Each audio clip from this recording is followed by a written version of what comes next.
There are fewer things in baseball more exciting than watching a triple play. They range from the routine 5-4-3 to the 4-6-5-6-5-3-4 triple play, which the boys in the Bronx turned back in 2013. But there's a new contender on the books. 3 of our favorite things are all coming together. National Hot Dog Month, Ballpark Buns, and the Baseball Hall of Fame. Ballpark Buns, America's favorite bun, is celebrating National Hot Dog Month with the Fame On sweepstakes. The lucky winner will get a VIP experience at the Baseball Hall of Fame in Cooperstown, New York, plus $3,000 for travel. The VIP experience includes behind-the-scenes and after-hours access to an amazing institution that keeps baseball legends alive. And don't forget to keep your summer rolling with Ballpark. Perfect for grilling, tailgating, parties, and more. Ballpark hot dog and hamburger buns deliver fresh taste and outstanding flavor. With 5 varieties of buns and rolls, make Ballpark Buns part of your next meal and watch the crowd go wild. To enter the Fame On sweepstakes, go to ballparkbuns.com/fameon.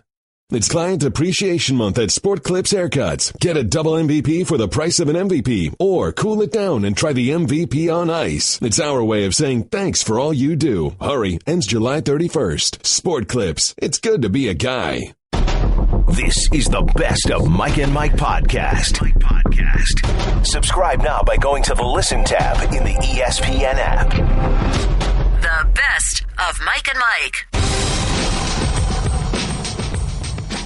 Yesterday here on Mike and Mike, we said that we would be disappointed if we did not see Stanton versus Judge for all the marbles in the home run derby. Stanton didn't get out of the first round. Nope. Aaron Judge made up for Stanton not getting out of the first round. With Mike Golic, I'm Ian Fitzsimmons here on Mike and Mike on ESPN Radio, ESPN2. Thank you for spending part of your morning with us. And Golic, that was... Did I already screw up? No. It's Stanton. No, you're good. That was one of those moments last night when we all wanted Stanton versus Judge. Yeah, we did. Didn't get it, and it was still one of those nights where you're going to remember for a long, long time. Oh, it really is. And it really started, quite honestly, with what Stanton almost did. And you thought, oh, God, here's the disappointment right off the bat. Gary Sanchez, who's, hit 1 million home runs last year in 3 games, and is in this contest not having as many home runs. So you get guys like Logan Morrison complaining, why he's not in the home run derby and Sanchez is. Gary Sanchez hits 17 home runs. And in watching Stanton, you're thinking, okay, hometown guy wins it last year in Petco, 61 home runs, a record. And with about a little over, I think it was about 2:06 left again. It was a 4-minute clock. Stanton is down, Sanchez had 17 home runs. Stanton had like 4. And you're thinking, oh, my God. Then he went on a tear that was about as entertaining as could be before we even got to Judge. And got it close, and he ended up losing 17-16. So you're like, oh, no, you got to be kidding me. But I thought it was fantastic. Judge, obviously, we're going to talk a lot about. He almost didn't get out of the first round. Justin Bour from the Marlins, he became my personal favorite, and I'll tell you why. I was absolutely – everybody wanted to see Aaron Judge win. I was the only one, and the Marlin fans as well, that wanted to see Justin Bour win, and we'll get into that. But I thought it was – listen, what's it supposed to be?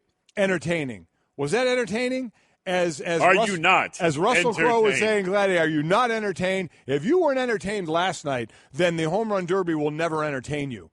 Because the bombs that were being hit, and not just by Judge, who hit 4 of them over 500 feet, but by Stanton, by Bour. Charlie Blackmon, while he didn't hit long home runs, his swing was awesome. He lost in the first round. He had 14 home runs, but he had some nice shots. I mean, these guys were fun to watch, and the guy who got in the finals, the surprise guy, Miguel Sano, he did a great job getting to the finals. And then the size of these guys. I'm going to try and you tell me who the biggest is, which would be easy, but who the smallest of these guys is as well, because, man, it was almost like a football team out there instead of a baseball team. It was impressive.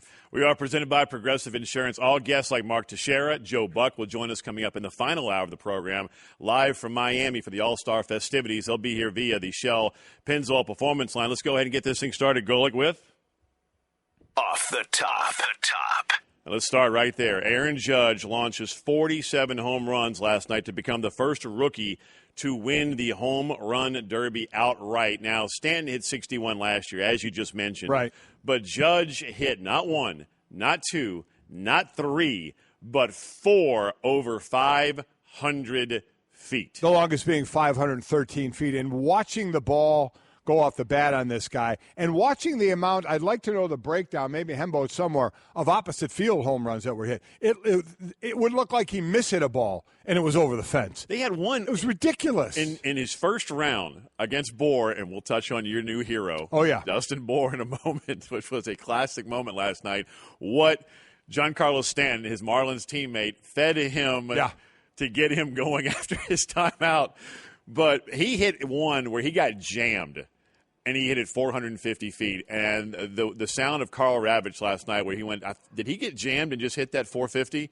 Yes. It was ridiculous. Ridiculous what he did. He's the third player to lead the majors in homers at the All-Star break and win the Home Run Derby. He joins Mark McGwire and Ken Griffey Jr. there. Judge 30 homers are fourth most in a season at the time of winning the Derby. So it was his world. We were all just living in it. He was as advertised. Again, everybody wanted to see Stanton and Judge in the finals, but give it up for Gary Sanchez, who knocked Stanton out in the first round, and then Sanchez just absolutely ran out of gas after that. You could see, you wonder if there's going to be another tweak to this, because the first round is by far the best round to watch, because that's where you see by far the most home runs, and they really start to tail off in the second round and then in the finals. So Justin Bohr comes up after Stanton is eliminated, obviously the hometown hero, and Giancarlo Stanton, and the only other Marlin in the event is Justin Bohr, and he comes up and he's just raking, calls his timeout.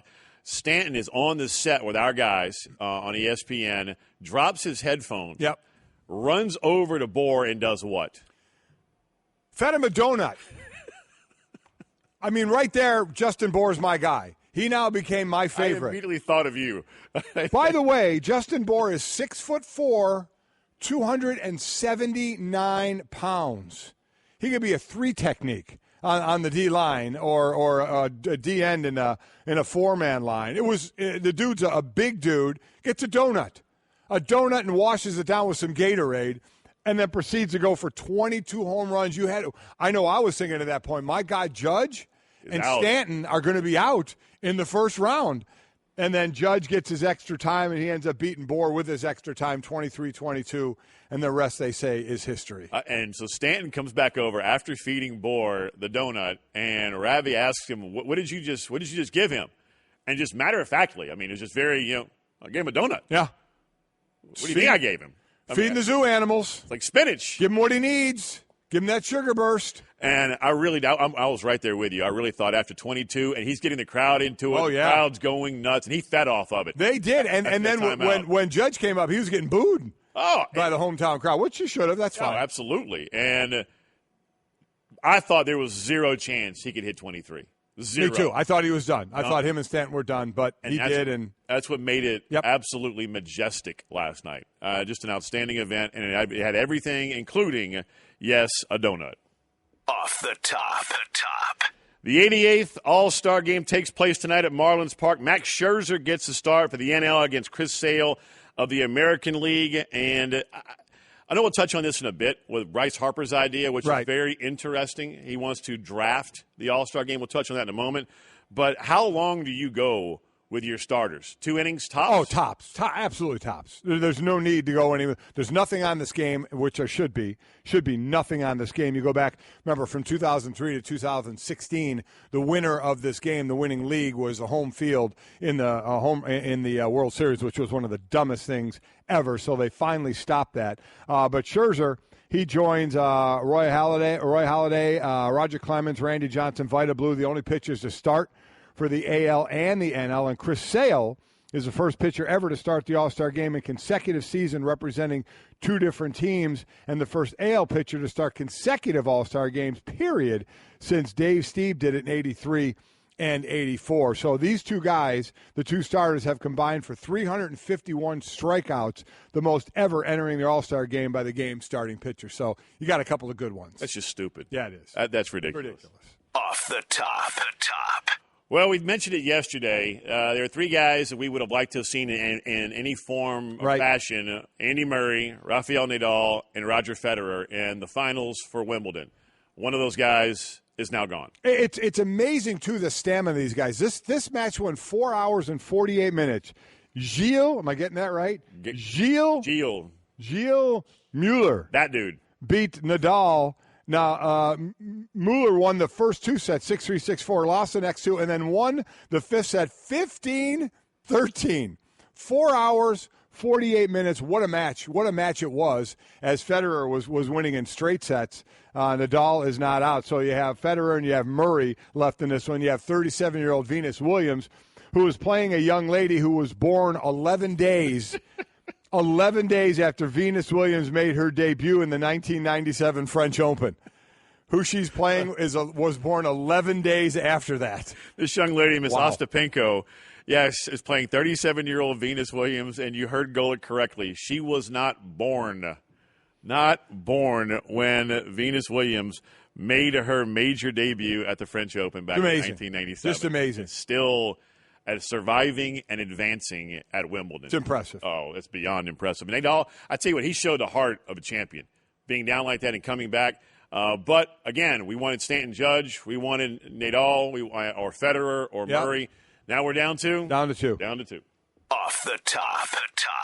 Floyd Mayweather Jr., Conor McGregor, they will commence their four-city tour promoting their August 26th boxing match. It begins at Staples Center today in L.A. Mayweather is currently a minus 750 favorite, which means for every $100 you wager, for every $750 you wager, you get $100. Yeah, I never back. understood the plus-minus thing. I know you were the bookie in college and know all that Being a stuff. bartender and a bookie is a bad way to go through college. I don't understand all that stuff, but I know he's a heavy favorite. So if you want to win $100, you got to wager $750. Yeah, that's crazy. So you got to put down a whole lot of money to make a little bit of money. So starts out in L.A., goes to Toronto, New York, and London, and they price the fight. Now, here's an interesting thing for me. It's $99.95 in HD. If you want to see it in standard, you only have to pay $89.95. Who only has a standard def TV anymore? Is that even possible? I guess some people do. In a trailer. And if you have a choice, why would you not? Who would pay $89.95 to see it in standard if you just could pay $10 more to see it in high def? I don't understand that at all. That's a new one for me, but it's. I'm right there. I said it'd be $100. It's going to be. It's $99.95. Going to be $100. I'm buying it, and I know a lot of other people are. This is a social event, and I know we'll touch more in depth on this one also. But take Mayweather-Pacquiao for instance. It's after the Kentucky Derby. Yep. You knew when you bought it what you were getting. You were not going to get a very entertaining boxing match. Mayweather was not going to fight. He was going to defend. He was going to point him to winning on the card. Right. But wives wanted to all get together after the Derby. Yeah. You know, it was a great sporting day, third day of the NFL draft. I think you had Game 7 of Spurs, maybe Clips at the time. Can't remember who it was. But it was a lot going on that night, and it was a social event. This, I am not expecting any kind of a great match. No. But it is a social event, and so all the neighbors will all get together. We'll go to one person's house, and you plunk it down, everyone chips in, and it's more of a social outing than I agree. Watching a sporting event. I agree. I don't want to hear the people, you guys are idiots who are plunking down the money. It's my money. I can plunk it down. You don't have to call me an idiot for doing it. But go ahead if you want. I've been called an idiot for a lot worse. I'm right there with you. I'm buying it. And that's Off the Top. Right here on Mike and Mike on ESPN Radio, ESPN2. More on Aaron Judge and what we saw last night. How about this tidbit from Darren Rovell, Golic? He and Cody Bellinger, outstanding rookie from the Dodgers, they combined will make just over $1 million this year. Bobby Bonilla will make more money. I just got to check again. Yes, he did. From the Mets for $1.1 million. Bobby Bonilla will make more money this year than Aaron Judge and Cody Bellinger combined for the Yankees and the Dodgers. But what's fantastic right now is that you have all of these young stars that need to be marketed more aggressively by Major League Baseball. I think they do a horrendous job of marketing their young stars. And you have so many right now, starting with Aaron Judge, playing for the New York Yankees, and his name is Aaron Judge. Right. The things you can do with this young man who, it looks more like a defensive end for the New York Giants and the New York Yankees. They need to do a better job. And last night, if that wasn't a wake-up call to MLB to say, man, we really have to push these young phenoms out there, starting with Judge, then nothing's going to wake these guys up. Yeah, that's been the thought process of baseball and the regionalization of it, and the money they make in the regional markets. But nationally, we always say, who's the face of the game? Is it Bryce Harper? Is it Mike Trout? Is it Clayton Kershaw? Who is it? And who do we recognize? And do we see these guys out there enough? You would think a lot of these guys have shoe deals. You'd see them in more shoe commercials. You see the football, or you see the basketball guys in shoe commercials all the time. Would that help? Would it behoove the shoe companies to get those guys in more commercials, to get them out there as well? And you would think it would help the product as well. But you just don't see enough of the marketing. And it right now, in a vacuum, I don't know how it can't be Aaron Judge. He's lived up to about everything you could possibly do. Hitting home runs, playing the field. I mean, it's really impressive what he has done. And last night you wanted to show and you got to show. I mean, that's what he gave you. It was a great show last night. I thought it was excellent. The one, there's always going to be criticisms because nothing's ever perfect. But a lot of people are going to point to the fact that Justin Bour had the second most home runs in the first round and he was out because they do the first round head-to-head instead of all 8 hitting and taking the top 4 and moving on and maybe making it head-to-head from that point on, and maybe that's something they would do. It's head-to-head from the beginning. So Justin Bour, who was – and again, he was hitting rockets and moonshots as well. He was so entertaining in front of the hometown crew, putting up 22, and I thought he was going to beat Judge. But then Judge coming out and doing what he did, that was the best head-to-head and the most, obviously, home runs head-to-head all night, and that's probably the one shame of it you could say is, but all the first-round matches, you had Stanton losing by 1 to Sanchez. You had Moustakas losing by 1 to Miguel Sano, who ends up in the finals. Who hit 22 combined in 2 rounds. In the first 2 rounds. You had Judge winning by 1. You had Cody Bellinger winning by 1 over Charlie Blackmon. So you had close. So that's, again, I guess, on the other side for it is it was competitive. It was going down to the bonus time. Guys needing those bonus home runs to get the win to make it somewhat competitive in the first round. And you wouldn't have had that if you just went 8 batters, top 4, move on, and then go head-to-head from there. So I don't know. I guess that's what we do, though. We pick it apart at times. But I don't want to. I want to sit back and say, you know what? I was thoroughly entertained by that thing because not only did you see a lot of home runs, and like I said, even Charlie Blackmon didn't knock the cover off the ball, but man, what a sweet swing that he had. Sweet mullet. He won the hair of the day, no doubt about that. He didn't get any at 440. You needed 2 at 440 to get the extra 30 seconds. He didn't have any there, but I love the way he swung and swung the bat. And it was just a lot of fun to watch. And these guys, they're monsters. So I'll ask you, who do you think the smallest competitor was in this? Charlie Blackmon. But you would be wrong. Charlie Blackmon, and I'm going by their listed heights and weights on their roster. He's listed at 6'3", 215. 6'3", 215 is a nice sized kid. It's a good DB. And he was not the smallest competitor there. There were actually, by weight, 2 that weighed less. Bellinger, 6'4", 210. So he was 5 pounds less. And then Moustakas was 6 foot 211. Those were your smallest guys. Then you had Sanchez, 6'2", 230. Sanyo was 6'4", 262. Or Sano, I'm sorry, was 6'4", 262. Stanton, 6'6", 249. Bour, 6'4", 279. And Judge, 6'7", 282. I mean, it's ridiculous. The 4 of these guys that I said could be on a D-line.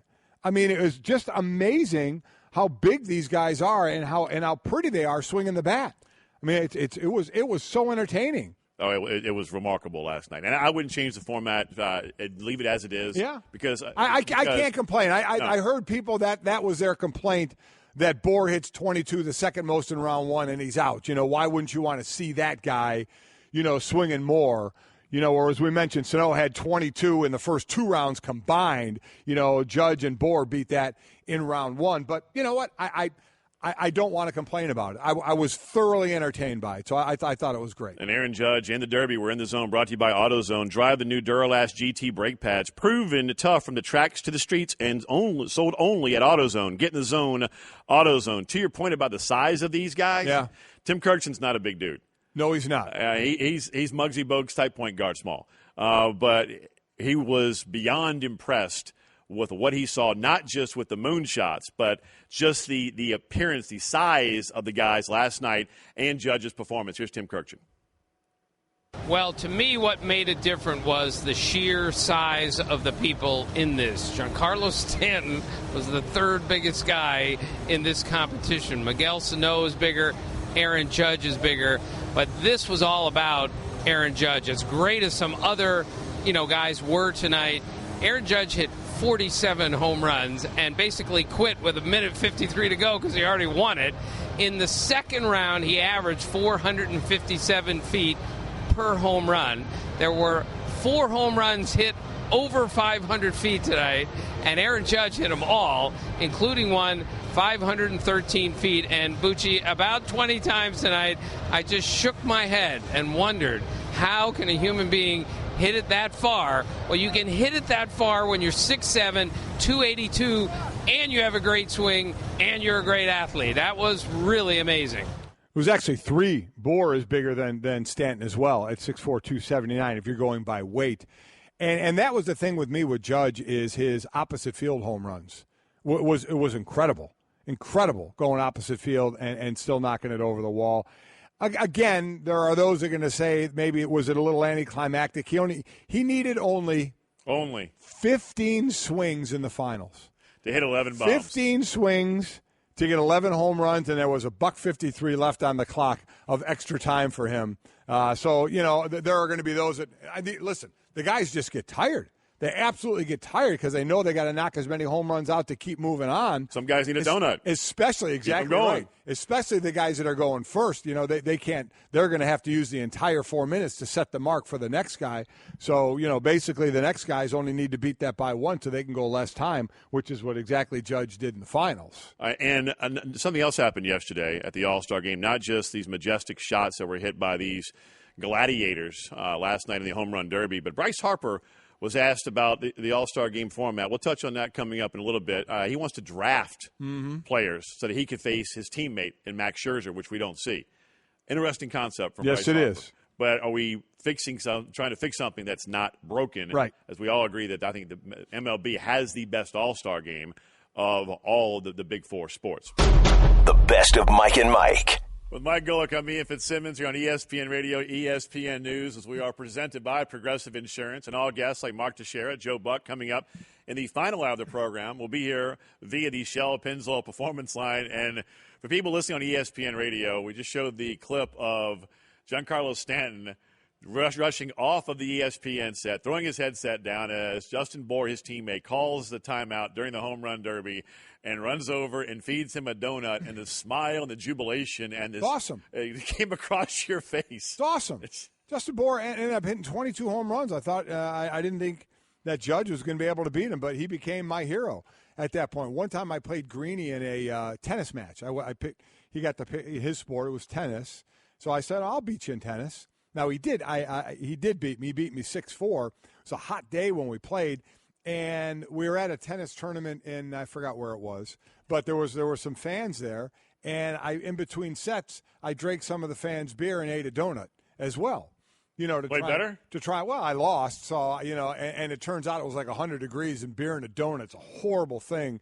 Beer and donut was a bad choice, but in this case, it was a good choice for Bohr to get the donut, wash it down, a little Gatorade, and proceed to hit 22 home runs. Pretty impressive. It was a great night last night. Thoroughly entertaining. And tonight, the festivities continue, which you'll hear it all as far as the Major League Baseball All-Star Game right here on ESPN Radio. Tomorrow, the SB auction cranks up. The guest list include Adam Schefter, John Gruden, Ernie Johnson, and more. You have an outstanding SB auction item. Yeah, a lot of great things on it's ebay.com/ESPN. A lot of great experiences that are on there to bid up through like this one will be through our show tomorrow. But Trey Wingo and I and my son Mike will be doing the show together soon, and we're auctioning off a chance to come here, see the show, watch it live, be at ESPN, get the whole tour, get treated like a rock star here, be behind the scenes everywhere. And then afterward, we were going to do a barbecue right here at ESPN, but my son Mike offered up his house for the barbecue. So we're going to head over to my son Mike, who is a single kid living in West Hartford, Connecticut. We're going to go trash his house Better than that. Going to be paper plate, red Solo cups, and we're going to have at it for a barbecue. There will be no raccoon there. I'll say that right now. And that is something no raccoon. For people just tuning in. Yeah. One of the best stories of the All-Star game actually happened off the field where Joey Votto promised a donkey to his teammate Zach Cozart if he made the All-Star game back in spring training because Zach's son loves donkeys. They would go to the zoo, which was near their spring training facility, and his son fell in love with donkeys. So Votto says, hey, you make the All-Star team, I'm going to get your son a donkey. He makes the All-Star team. The donkey will be presented to him at the ballpark back in Cincinnati after the All-Star festivities are all over with. And we were talking in the previous hour about some of the worst bets that we've had to pay up on, and one of mine stemmed from a story when we would have Taquillo Spikes on when I was back at WJOX in Birmingham, Alabama, and it was Easter weekend, and we asked him, what's for Easter dinner? And he said barbecued raccoon. Yeah. Every year. 15 years in the NFL, right? And the guy is still a lot of raccoon. Barbecued raccoon every Easter. Well, I lost a bet to my co-host Lance Taylor. I had to eat raccoon, and trust me, folks, I can still taste that metallic iron type thing on my palate. A lot of people a couple people are jumping on you for that. Merle, which isn't shocking that it would be a Merle possibly doing this. Stereotypes exist for a reason. There you go. Merle says, when preparing raccoon, just that first line makes it sound like he is a master chef at preparing raccoon. The lymph glands must be properly removed and meat washed under cold water. Smoked raccoon is delicious. Timothy says, can't let you just badmouth raccoon like that. Clearly it wasn't prepared properly. Raccoon is an underrated delicacy. I'm guessing my man, the chef, missed a gland. I'm guessing. I'm certainly willing to try raccoon, but we want you to keep your tweets coming in about if you had to pay out, what's the worst bet you ever had to pay off. Mine, again, was getting my arms and legs waxed. A lot of people think it should have been the Kim Kardashian lookalike photo, but I enjoyed getting oiled up and getting my picture taken nude. I didn't care. That had to be way worse for my wife and my son, no doubt. I think this is you saying. Nope, that's not it. That's not pot roast. That's a good try, though. Thanks, man. Yeah, I screamed out pot roast. Yeah, here it is. There you go. When I was getting my arms and legs waxed, that hurts. Let me tell you, I did not enjoy that at all, and it lasted way longer than I thought to get all the hair off my arms and my legs. What is the worst wager you've had to pay up on? Keep those tweets coming in at Mike and Mike at ESPN Radio via the 1-800-Flowers.com Twitter feed. First of several coming up, Mayweather-McGregor. The tour begins, and it begins the media tour at the Staples Center in L.A. coming up later on today, the first of 4 press conferences. This will get testy. It will be entertaining. McGregor will talk a lot of noise. Right. I don't know what kind of a fight he's going to be able to put up. I don't know if he'll land 10 punches on Floyd Mayweather. But here's the thing. If you're expecting some great fight, then you are going to be disappointed. To me, this is just like Mayweather-Pacquiao. This is a social event. I was not expecting some tremendous boxing match between Mayweather and Pacquiao. It was 5 years too late. But I was willing to plunk down hard-earned money. Yeah. All the neighbors came over to the back house. We cranked up all the TVs, and we had a really fun evening with a bunch of friends. The wives all got into it. I mean, it was a social event. To me, Golic, this is exactly what August 26th is between Mayweather and McGregor. I'm not expecting a fight. I'm paying the money to just have a social event and get together with friends and family before I go on the road for football. I agree. And then you're also paying it for that one in a million chance that McGregor lands that bomb, that knocks Mayweather down, which people have been trying to do to him for, 49 fights, and it hasn't happened. The tour, L.A., Toronto, New York, London, these are stuff we don't have to pay for. So a lot of people saying, well, if this is going to be the best part of the fight, why don't you just watch this stuff and not pay for the fight itself? I agree with you. There's just an air of the possibility of what can happen. You're watching it for the sideshow. I compared it to the end of doing pay-per-view for Tyson. It wasn't the fighter he was anymore, but you were waiting for him, unfortunately, for Evander Holyfield to bite an ear, or to do something wacky on that night. And that's what a lot of people are hoping, that McGregor reverts back to MMA and roundhouse kicks, Mayweather, which won't happen because, he won't jeopardize his money. And this guy, started out as a boxer at 12 years old, I don't think it'll be necessarily competitive either. But now the price is set, $99.95. I figured it'd be $100. I'm going to plunk it down. I have no problem with that. You want to call me an idiot or all of us idiots for doing it? Go ahead. I don't care. It's my money. I can do what I want with it. And I'm hoping to be entertained that night. And these pressers, Conor McGregor is one of the best smack talkers there is out there. He gets it. He might be the best right now. He absolutely gets it. And he'll sell it. I don't know how much of it is actual selling and how much is actually real out of him because I don't know the man. I don't know how many screws he has loose in there. But he comes across as a nutcase, so is he really like that? I have no idea. It's hard to think that he's like that all the time, but he knows how to sell it.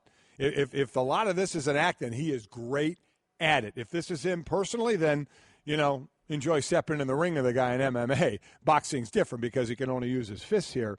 But I'm looking forward to it. I see Mayweather just with some lines. I see Conor as the aggressive, more, There will be vulgarity. There will be everything. A lot of that stuff. I'm looking forward to it. He is going to talk a lot of noise. And then you also have, as a sidebar to the fight and all the press conferences and media tour that they're going to do this week, this story comes down yesterday that Floyd Mayweather Jr. is being summoned by the IRS. Right. He owes some serious coin. Well, he makes serious to the coin. IRS. So I don't imagine they're going after him for a nickel. Yeah. So exactly, his attorneys are saying that he will pay the IRS what he owes them after this fight. That he does not have what they want until after this fight is done and he gets paid for this particular bout. Now, Golic, he's made over $700 million. Yes, he has. We have seen a lot of athletes blow a lot of cash, from Latrell Sprewell to Allen Iverson on down. But if somehow he has vomited up $700 million large and doesn't have what he owes the IRS, that one, even though we've seen this in the past, that one raises my eyebrow. I don't believe he did that. I just think it's some sort of legal thing his team is doing to push it off, and who knows what the cash he has sitting around as opposed to the money somewhere else. I don't think this guy is about money, and I have a feeling he has held on to it pretty darn well. So I think this is more a legal thing. I don't know. A, I'm not a lawyer, and B, I'm not invested in this situation, but it just sounds odd that, hey, dude, you owe some taxes, and we need you to pay it up, and you say, well, I don't really have that right now. Let me look at my wallet here. Yeah, I don't have that. Why don't you hit me up after the fight with McGregor when I got a couple $100 million in my pocket? Then we'll square up. Tell you what, it's pretty wild. I got a letter from the IRS right before I went on vacation. And when it says intent to defraud the IRS and you owe this, you write the check. There was one 1099 that we missed. We do a bunch of other stuff, and you get 1099. And one didn't get to our accountant, and so we missed one from 2015. Do you have any idea how quickly that check got cut? Oh, yeah. It was, bam, here you go. My bad, Uncle Sam. Yeah. So you don't want to play around in that sandbox. No, and he's playing around the sandbox. But, again, I think it's some kind of legal thing. Who knows? I'm sure he's got plenty of smart people that are making a heck of a coin off him. So a lot more than I am. I promise you that. Will today be the most exciting day of Mayweather McGregor?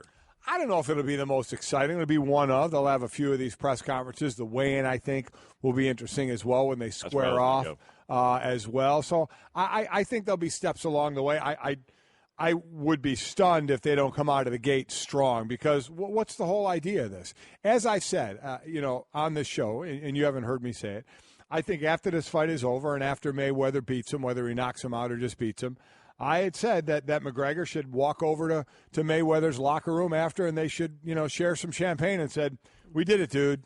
We did it. We rooked them all. We got the Golics of the world to plunk down $100, so we're all making hundreds of millions of dollars in this thing to pull it off. So you want to sell. This thing is all about, because the seats will be sold out, right? So now it's all about clicks. It's all about who is calling and ordering pay-per-view. That's what this is about right now, right? I'm sure McGregor thinks he can win this thing. You're as a competitor, you don't go in thinking you can't, but I think he understands the road he has. Mayweather, I'm sure, is very confident he's going to win this thing. So the whole idea, Mayweather, we know he's about money, and McGregor, this is by far and away, I don't think he fights again in MMA after this one. Oh, no, I would. I think he tries to do different roles in MMA, but I don't think he fights anymore. The most he ever made from a purse was $3 million. Now, it was more than that with pay-per-view. I think it was like 10 or 11 million in that area there. But he's going to be pushing, what, 50, 75, 100 mil in this one. So they all understand what it's about. So this is about getting clicks right now. So, and I think that he for sure is going to come out because he doesn't have the money Mayweather has. This is, can you talk about even more padding to the $700 million you're worth of what Mayweather's doing? For McGregor, I mean, this is how many years ago, he was with the welfare checks and stuff. I mean, this is, and he's living pretty well right now, but this is, I'm done money. So, this is his only big payday. Yeah, this is Mayweather's last big payday. Exactly right. So he is going to be at his smack-talking best for this one to get as many people as they can to click on this and spend their $100. This presser will be entertaining. Reminder, join Aaron Judge and the rest of the AL Superstars as they take on Buster Posey and the NL Stars presented by Ballpark Buns. Coverage of the 2017 MLB All-Star Game begins tonight at 7 p.m. Eastern right here on ESPN Radio, ESPNRadio.com, and the ESPN app. Time to get to... It's time for another edition of Love It, Oh, this is fun. or Shove It with Mike and Mike on ESPN Radio.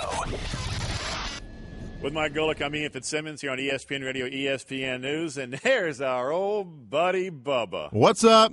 Bubba! What's going on? How you doing, man? Doing good. Looking forward to the weekend. A little South Bend wedding. Yeah, absolutely. Checking weather? Always checking weather. Yeah, no, I'll see you there. It'll be good. Excuse me? Yeah, the wedding, yeah. I'll see you you guys invited, Saturday. Bubba? Should be a lot of fun. You're going to be there? Yeah. How did I not know? Who invited you? I'm the best man. You're the best man for my son Jake's wedding. Yeah. No, yeah, rehearsal dinner will be great. I got a speech prepared. Should be fun. Okay. Opening line in the speech is? You'll have to be there. I am. Can you imagine if Bubba showed up? Oh my God! I'm literally speechless right now. Open bar, dude. Yeah, I mean, wearing one of those tuxes from Dumb and Dumber. Open bar, I think, is what got him Yeah. to make him say yes to this. Well, I look forward to that, Bubba, very much. Yeah, it should be fun. Orange ruffled tux. Yeah. Oh my God! Now I'm not going to my own son's wedding. Holy smokes! All right, Bubba, what do you got? Also, before we get into this, you guys are talking about bets. Why are you guys not talking about the Cowboys bet?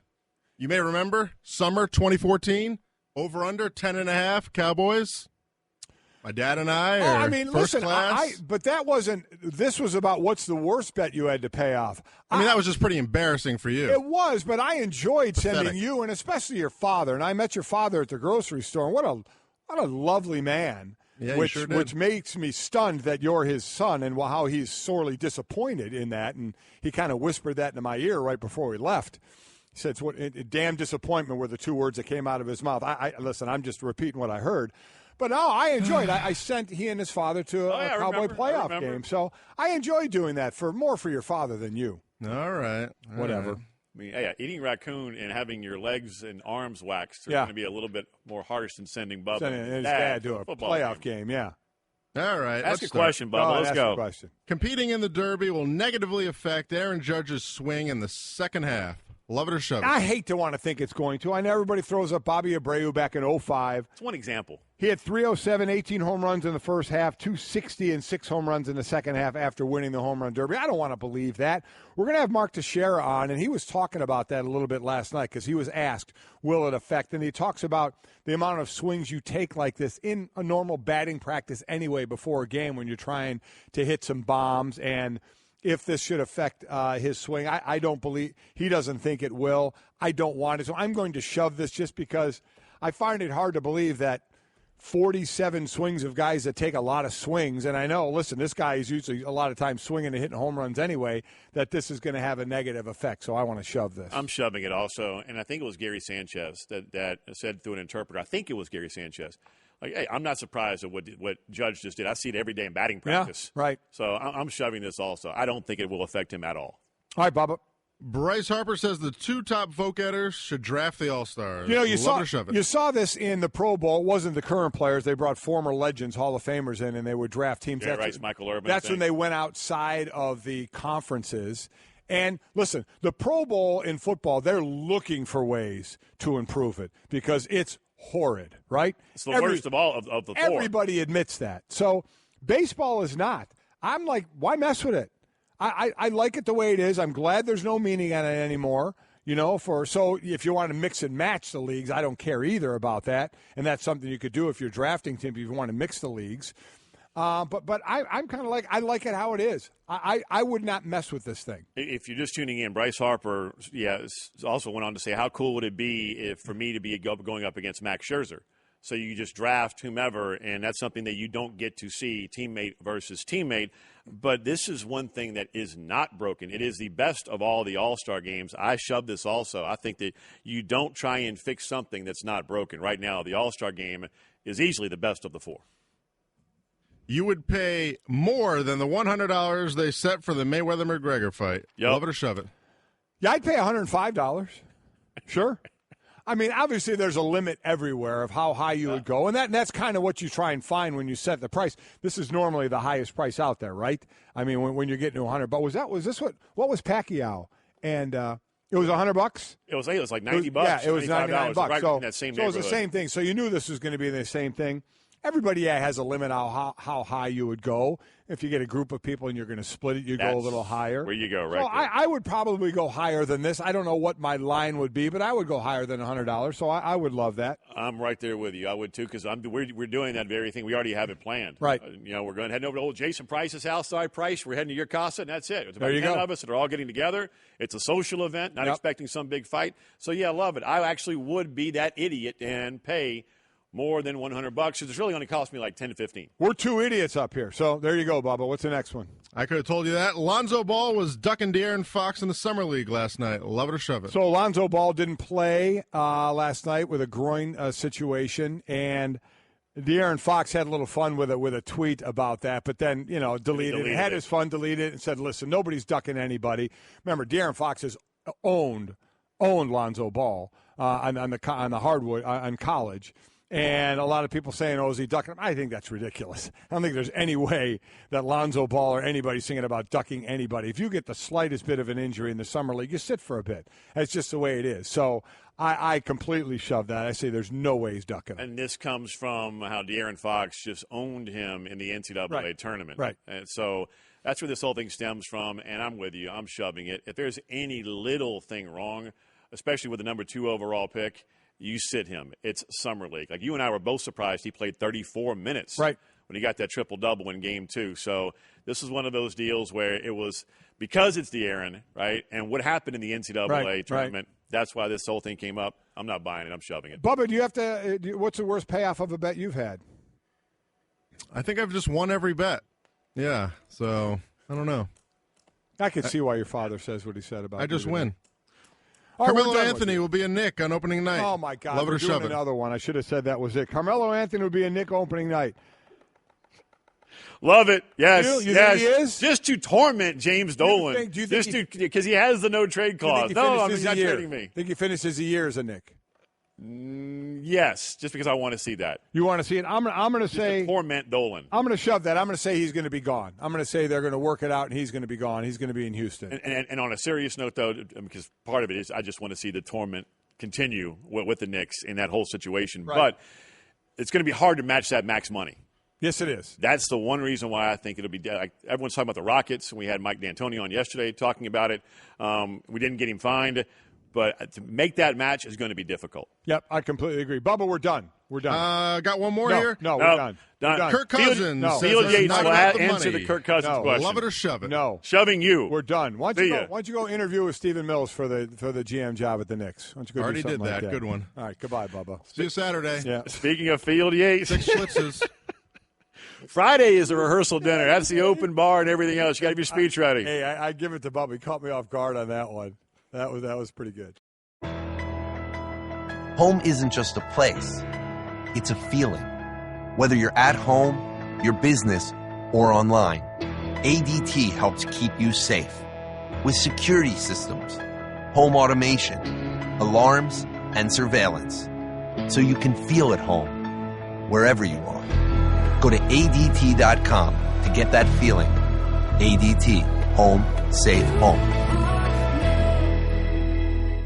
Well, Greeny, we're halfway through another baseball season, and we're really seeing some players who stand out as winners. Kind of like business travelers who win at business by staying at La Quinta Inns and Suites. That's because you can put your La Quinta Returns loyalty points to work on the spot with instant free nights. Just drive up with no reservation and instantly redeem points for a free night that same night simply by using the La Quinta app. It's like hitting a grand slam. With an app instead of a bat. Well played. Prepare to win at business by learning more about instant free nights and check out the summer rates at lq.com. A lot of baseball, obviously, this morning. Golic, let's get it now. Let's switch gears, talk some football. As ESPN NFL insider Field Yates joins us in studio, giving us that Straight Talk, brought to you by Straight Talk Wireless. Best phones, best networks, no contracts. With Mike Golic, I'm Ian Fitzsimmons. You're on ESPN Radio, ESPN News. Field, always good to see you. Good to see you guys. First, tag deadline. Yes. Let's begin. Quarterback, Kirk Cousins. He's set to make short of $24 million. The time frame for an extension ends on July 15th. What do you think happens here with the quarterback for Washington? I don't think they get a deal done between the two sides. And let me be clear in saying this.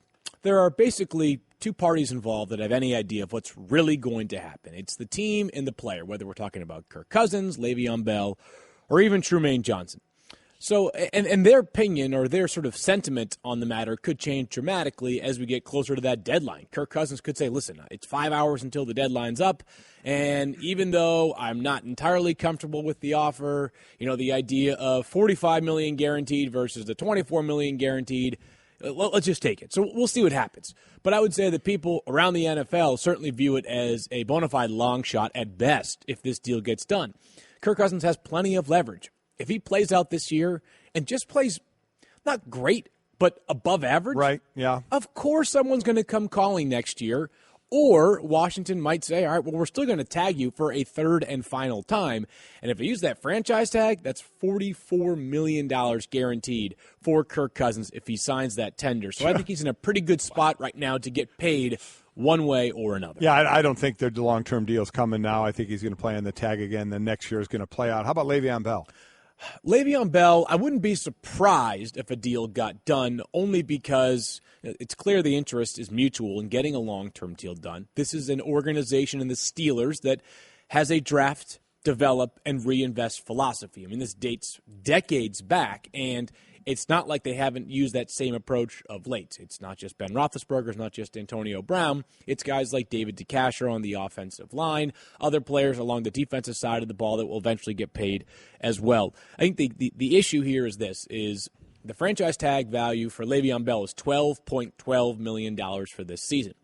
Now, teams don't view that always as that's what we want to pay you every year. Right. That's just what we're willing to pay you to keep you around for this year. Well, players say, no, I want that value every year. Well, that may not be realistic given the fact that LaShawn McCoy currently tops the running back market at $8 million per season. So you're not just talking about a bump for Le'Veon Bell. You're talking about 5 or 6 bumps up from that top of the market deal. Maybe something closer to $10 million makes sense. The team also has to protect itself a little bit given this is a player who plays running back, has one major knee injury in his past, is coming off of a core/groin issue from the AFC Championship game, and also has been suspended multiple times. And we know in the NFL, these things pile up. The more you get suspended, it can be more significant in terms of length. When you look at Le'Veon Bell, I think he's the best running back in the National Football League. I think him and David Johnson are the two guys of the NFL of today of running the ball and catching the ball in the backfield. So to your point about $12 million is a heck of a lot more than what McCoy is making at 8. If you are in that Steelers negotiation, how would you try and structure this long-term deal to make sure player is happy and organization is happy? Well, the Steelers have very clear, defined rules when it comes to the way that they structure contracts, and specifically, they don't guarantee base salary year to year. They just do things such as roster bonuses, signing bonuses, etc. So their structure is going to be pretty clear, and the precedent has been set. Again, it comes down to really it's the average annual value, and it's probably the guaranteed money. And maybe they're comfortable completely blowing the current running back market to smithereens and saying, hey, $12 million per season, that's the new going rate, which would make David Johnson very happy as he's due, or at least eligible for an extension starting next off season. Guys like Zeke Elliott, who 2 years from now, I know it sounds crazy, he's just a rookie, but he's also getting closer and closer to becoming extension eligible. Devontae Freeman wants to get paid. I think if the Steelers can make Le'Veon Bell the highest paid running back in football, which isn't particularly difficult. That's at least a starting point. There's some goodwill incurred there. But Le'Veon Bell's most recent comments make me feel like, you know something, if he plays on the franchise tag, he's not entirely concerned about that preventing him getting a long-term deal eventually, whether it's with Pittsburgh or somewhere else, because you guys are right. I mean, if the running back conversation, the best running back conversation starts with anybody but Le'Veon Bell, he's not far behind. He's 2, 3 at worst, but I can't imagine anybody's top 2 doesn't include Le'Veon Bell. So whenever we talk about NFL contracts, we talk about how much of the contract is going to be guaranteed. That's become the monster talk out here with all the NBA money going around. Not so much to, obviously, the stars, unless you compare them to the Tom Brady's or Aaron Rodgers of the world, but the other players as well. So I've tried to do my simple math here on why it just isn't going to work in the current structure we're in. When NFL players say we should be paid more, we should have guaranteed contracts, go down that road a little bit. And can it work? If it can work, how can it work? Or is this a pipe dream? It's a pipe dream, at least specific to the fully guaranteed contract. And really the bottom line is this. It's a mechanism that can't be undone. I mean, once the institution of non-fully guaranteed contracts was in the hands of NFL owners, what would you how could you possibly imagine them relenting on that at any point in a future CBA negotiation? Here's the problem is you want to say, well, players are going to sit out. The reality is that, and certainly, Mike, you know this, 53 guys in a roster. A lot of these guys, the span of their NFL career is a season, 2 seasons, maybe 3 seasons. Not everybody is Tom Brady and Drew Brees and Aaron Rodgers that's going to be able to play for 15 years in the NFL and make hundreds of millions of dollars. It sounds good in theory that players could just sit out a couple of games and all of a sudden owners could change their thinking on fully guaranteed deals or other things that players want to have rectified in the CBA. A lot harder when you think about the idea of potentially up to 1,000 or more players sitting out, risking their livelihood, giving up paychecks for the better good, which is noble, but it's just hard to do. It's hard for them to actually do when push comes to shove. Can it happen, though, with the hard cap the way it is and these 5-6 year contracts to be guaranteed? Or could you do it now by saying, okay, you want guaranteed? Ndamukong Suh, the first 3 years of his deal were guaranteed for $60 million. Could he have gone in and say, listen, I want a 3-year deal, guarantee me the $60 million, and got that? Could that be a possibility? And would players want to do a 2 or 3 year contract guarantee? I was going to say, sure, it's possible. But again, I think the players would say, you know something, I'd much rather include the upside of 6 years and $114, or I think it was $114.5 million for Ndamukong Suh. No, I'm getting the 60 anyway. Exactly, I'm getting the 60 anyways. I might as well have, think about it. He's going to be probably somewhere around 31 or so after this season. I think he was class of 2010 NFL draft, maybe 30 or so years old. I just think you're more likely to be productive from the age of 28 to 30 than you are from 30 to 32. So, which leads me to, we keep talking about quarterbacks. And sorry, Ian, to keep. No, go ahead. A guy like Khalil Mack. Yep. Khalil Mack's a young player. So when he comes up, would it behoove him, because he's got, some years in his prime, give me a 3-year deal for $60 million guaranteed. Play that 3 years, plays it well, and he can do it again instead of the 6-year 114 where those last 3 years you're not really sure what's going to happen. I understand the thought. I would say sometimes, and I think this does not just apply to football contracts, but resistance to change is lack of precedent before it, right? I mean, just because no one else has done it, that might make players a little bit more reticent to say, something, I'm going to be the first. Blazing a trail can be hard. Mm-hmm. Khalil Mack, unquestionably, is. Let's just call it what it is. Even if the Raiders, use the franchise tag on him after his 5th-year option. So that's 3 years out. Right. He's still going to be 27 years old. Probably still have at least 3 more good years in his prime. And maybe he could say, I'm going to be the guy that does the 3-year deal. I just think that until it sort of takes one guy to get the ball rolling, and I can't think of a clear-cut example of where a player is going to be willing to say, something, I'm going to be that guy. I'm going to be that guy. Could you imagine the first owner that would give a player like Kirk Cousins, 5 years, $100 million, fully guaranteed? How the other 31 owners would view that guy? I'm sure that might get a little nasty at the owners' meetings. Somebody's picking up the tab. What's good for the goose is good for the gander type thing, right? So I think these NFL owners understand that you're right. It's not just the players who will be taking a risk and becoming the first of something. It's also the owners who would have to answer to 31 other ownership groups and say, here's why I'm doing this. The best of Mike and Mike.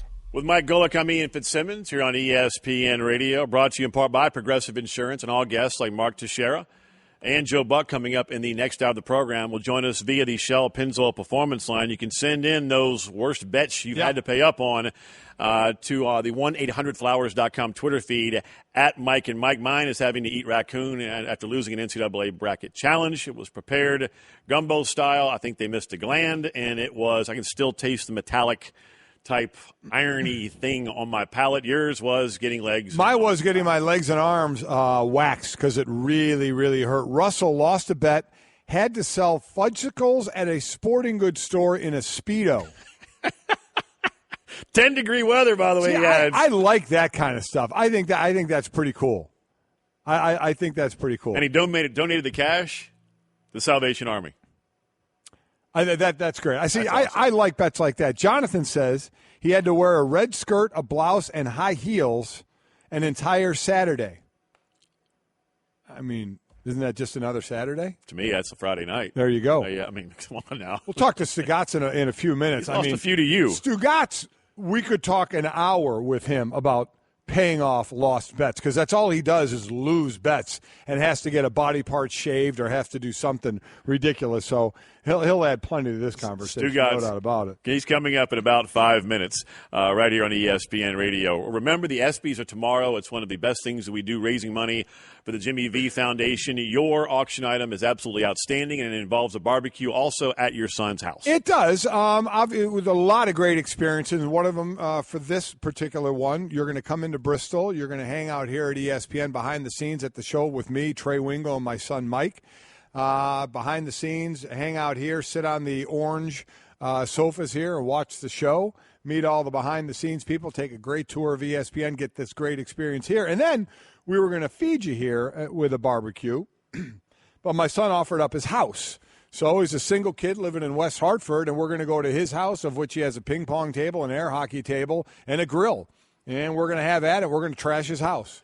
It's going to be paper. It's going to be paper plates, red Solo cups, a lot of barbecue, and a mess to leave. And I have a feeling napkins also will be optional. Napkins, that's what a sleeve is for, and you can check it all out at ebay.com/ESPN. That experience and a whole bunch of other ones you can bid on as well. With Mike Golic, I'm Ian Fitzsimmons. Right now, before we get to Stugatz, let's crunch some numbers, man. It's time for... News you didn't even know you needed or even want. Well, if I was you, I'd do something about it. These are Mike and Mike's Nerd Notes. They're brought to you by Dell. Need help finding the right Dell PCs with the Intel Core processors for your business? Call 877-BY-DELL to talk to a Dell Small Business Tech Advisor. Tonight marks the 88th edition of the MLB All-Star Game, Golic, with the Marlins hosting for the first time in franchise history. The first All-Star Game was played in 1933, and 20 of the 36 players on that roster went to... the Hall of Fame. That's a pretty nice percentage there. I know there's a decent amount, and Hembo can get me the correct number here, of first-time All-Stars this year, for the first time. So I think there's a nice number of that. There's a great group of young talent in this league right now. That mutant that won the Derby last year. Yeah. Or last night. He'd be one of them. I'd be one of those guys. Nerd alert! Cubs lone All-Stars reliever Wade Davis wasn't even on the team last year when they won the World Series. According to Elias, the Cubs are the first reigning World Series champion without an All-Star who represented their team in the previous season's All-Star game. It is amazing that they have nobody. Now, they're within shouting distance, obviously, of Milwaukee in the division. A lot of people think they're still going to make it. And Theo Epstein, they're running the show there, said, we're not bringing in anybody new. The guys here can do it. They just got to do it. They got to play better. And I agree with that. But that's one heck of a stat, though, to win the World Series and have no reps from that team in the All-Star game. Nerd alert! Astros have 6 All-Stars for their 60-win squad, the most for the franchise in a single season. They went 33-11 on the road before the All-Star break. That's filthy, and they're on pace to be the best record of any team in the last 100 years. It really puts a fear in you going into the playoffs, knowing that they're winning at a better clip on the road. So that to me is one of the most impressive things and especially when the season goes on, gets longer and longer, and you start to wear out. We'll see what their record can be, but man, to go on the road and be that good come playoff time, boy, that's a feather in your cap. The first 40 games, they were tied for the best road record in the modern era. The modern era began in 1900. Nerd alert! Clayton Kershaw pitched on Sunday. Will obviously not be able to pitch tonight. He and Mr. Santana are the only pitchers to win multiple Cy Young Awards to never start an All-Star game. I didn't realize that. I didn't realize it as well, and the reason Kershaw not starting, he would be, could he pitch in this, but he pitched on Sunday to get his 14th win, which is much more important than pitching the first inning of the All-Star game. It's a shame because I think a lot of people see Aaron Judge is hitting in the 3-hole in this game, so Clayton Kershaw would have faced him had he started this game. Because I don't know if the starters are going to go 1 or 2 innings. But I think a lot of people wanted to see Kershaw against Judge. But you're not going to get that. I would have liked to seen it as well. But I completely understand why Kershaw's not pitching in this one, and I have zero issue with it. A funny feeling you might be able to see that matchup next year. Yeah, probably. There's a distinct possibility. By the way, from Hembo, to answer your question, 28 of the 68 All-Stars are first-timers. Yeah. It's a nice clip right there. No doubt about it. With Mike Golic, I'm Ian Fitzsimmons here on ESPN Radio. I'm Mike and Mike, joined now by Stu Gatz from the Dan Le Batard show with Stu Gatz. Always good to talk to you. How are you, sir? How are the festivities down there? You staying out of trouble? I'm always trying to stay out of trouble, sometimes successfully, sometimes not. But, the festivities are going well. Good morning, guys. How are you? Hey, Mike, you mentioned your son's apartment, or house, I should say, in West Hartford. Mm-hmm. Yeah, you said it's a ping pong table, an air hockey table, and a grill. Is there a bed? Is there a couch? Or is that the extent of the furniture in the Golic Jr. house? There's furniture in a high percentage of the rooms, right. and some there's not. Which is just more room for people to party, right? When was the last time he cleaned the bathrooms, Stu Gatz? That's an interesting question. Never. The last time I did, I've never cleaned my bathroom. The last time Mike Golic Jr. Mike Golic Jr. has never cleaned the bathroom. Okay, listen, that ping pong table doubles as something that's fun, something he plays beer pong on, and it's also his bed. I do a show with him every Sunday morning. I am telling you, I haven't been to the house, but I could see that house. I feel like I've been in that house 1,000 times just knowing Mike the way I do. Plus, forget saying Mike. Pick a single guy living alone and ask him if he's ever cleaned the bathroom, and we know the answer to that is no. Stu Gatz, as far as the All-Star game down there, I was just reading an article about the Florida franchises down there in baseball, and just how they can't draw, how there's more fans from other teams there, which a lot of people look at as can be odd because there's spring training down there and it can be so popular. And now you have an all-star game down there. So now we did hear Aaron Judge get booed last night, which means there had to be some Marlin fans at the all-star game when Bohr was hitting all those home runs. But how is it down there from being a Marlins fan to obviously just a baseball fan? Mike, the boos you heard last night were not from Marlin fans. They were probably from Met fans, to be honest with you, because there's more Met fans down here than Marlin fans. Listen, it's funny. I was discussing this yesterday on our show. We're celebrating baseball in the city that we should probably not be celebrating baseball in. This is the last city you want to celebrate baseball in. It's Miami. The team's about to get sold again. They average about 12,000 fans a night. It goes all the way back to 1997, Mike, just the feeling around baseball in this city where Wayne Huizenga bought the team, started baseball down here. They won the World Series in 97. He ripped that team apart, sold it to Jeffrey Loria. They won in 2003. It was a shock to everyone, including the owner and David Sampson, the Marlins team president that year. They were 10 games below 500 and went on a magical run. And then there's just a lack of trust because of how many owners they've had, how many teams they've broken up. Then they move into the new ballpark, and no one likes how they went about getting that new ballpark, and the taxpayers down here are paying for that new ballpark still and will be forever. So there's just a lack of trust. I think it could be a good baseball town. There's just been so much change in terms of ownership and upper management and players that there's just a serious lack of trust between the fan base and the people who are running this organization. Otherwise, I think if you could have some stability down here, and hopefully Derek Jeter or one of these groups will bring that to South Florida, I think you could potentially have a good baseball town. And as far as the festivities, I love baseball all-star these few days. One of the festivities is the celebrity softball game, where Greeny and I were fortunate enough to manage one year and play in a different year. I know you were trying to get into that celebrity all-star softball game. You didn't. I'm stunned that you're down there and you weren't in it. So how upset are you, especially looking at maybe some of the all-stars in it, and why you weren't in it? I'm more upset about this than anything I've ever been upset about. And I've had a lot to be upset about over the years. But this is the most upsetting thing that's ever happened to me. And really, the person I should be lashing out at, and I'm going to lash out at him right now, is Le Batard. Because Le Batard was invited by the Marlins to participate in this game. Now, anyone who knows Dan knows he wants nothing to do with playing in a celebrity softball game. He doesn't like the attention on him. And anyone who knows me knows I love the attention. I want the spotlight on me. And the fact that Le Batard didn't turn that request for his services for the Celebrity All-Star game, he didn't turn that in. Like, his no should have been no, but you should have Stugotz do it. Let's figure out a way to get Stugotz into the game. Dan didn't do that for me. I'd like to say I would have done that for Dan, but I'd be lying because I probably would have not done that for Dan. But he should have done it for me, man. He should have done it for me. And I maintain, I don't care what anyone says, because Jason Taylor's in it, and I know he's going to the Hall of Fame this year, but I am telling you, in this city, okay, in Miami, in the city of Miami, more people would have came out to that ballpark to see me participate in that softball game than Jason Taylor, an NFL Hall of Famer. I'm telling you, man. Really? Yep. How about if you and Jason Taylor walked into the hippest club or restaurant in Miami, who would get more attention? Oh, wow. I mean, now you're putting us in a different place here. We're not walking into a ballpark. We're walking into a club. And Jason Taylor, he is a handsome guy, Mike, as you know. And, I've had the pleasure of doing a show with him in studio several times. And I'm telling you, he should have a fragrance named after him. He smells so good. He smells so good. So if we walk into a club, JT's getting more attention just because, he's 6'2", and he's good-looking, and he smells just unbelievable. That is so disturbing, how the way that you describe the scent of that man.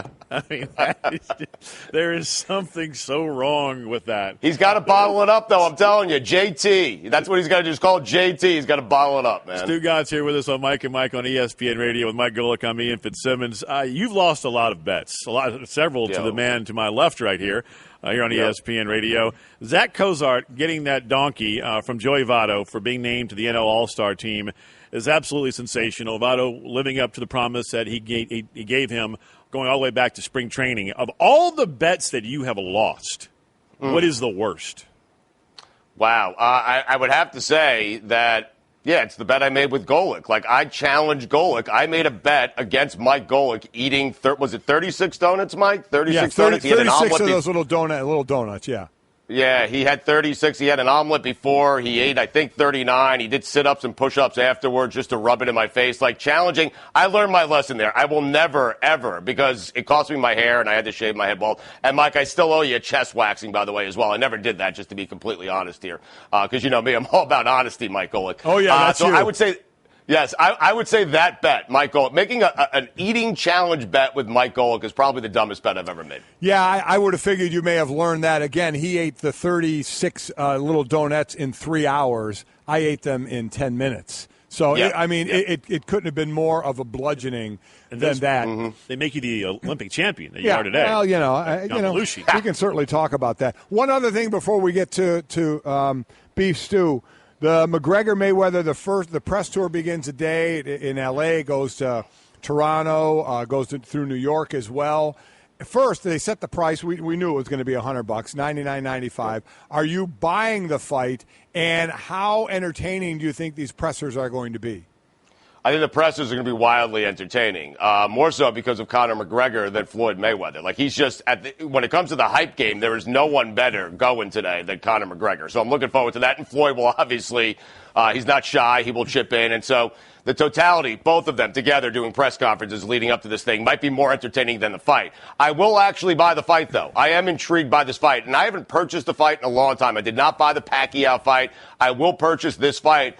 Because of the unknown, because of the puncher's chance. I want to see if Conor McGregor could somehow pull this off. It'd be interesting to see. So, I'm absolutely going to buy the fight. But I'm telling you, I'd probably, if I had a choice, if I had to make a choice and I could only buy one, if I had to pay a price for these 4 press conferences or buy the fight, I'd probably buy the press conferences before I'd buy the fight. I agree with that. I think that's a pretty good question. If you could buy the package of the 4 pressers and the weigh-in, the actual fight, or the fight, buying the pressers. I would buy the pressers and the weigh-in as well. That's a really good point. But Stugotz, he has no puncher's chance. This is a social event. That's all that is. Invite everybody over to the house, have a good time, because there is no puncher's chance for Conor McGregor.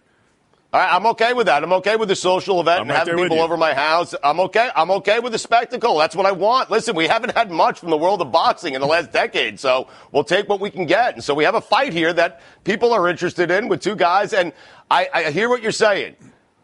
Floyd's the boxer and Connor's the UFC guy, but if he lands a punch, man, can you imagine if he lands a punch and Mayweather hits the mat? Can you imagine how exciting that would be? And that's why we tune in. We tune in for sports.